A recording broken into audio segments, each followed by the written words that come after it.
त्या दिवशी थांबली, हसली आणि म्हणाली, त्यावेळेस मी काही सांगितलं नाही, पण आता सांगायचं आहे.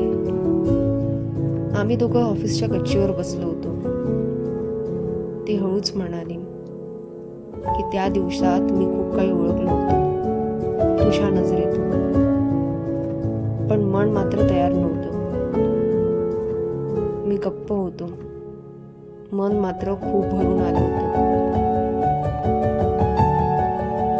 ती पुढे म्हणाली, आज मी ते सगळं बोलते, कारण आता कसलीच भीती उरली नाही, ना हरवण्याची ना सांगण्याची. त्या क्षणी मी पहिल्यांदाच तिचा हात पकडला. काहीच न बोलता फक्त तिच्या डोळ्यामध्ये पाहिलं. ती हसली, नेहमीसारखीच, पण यावेळी माझ्यासाठी.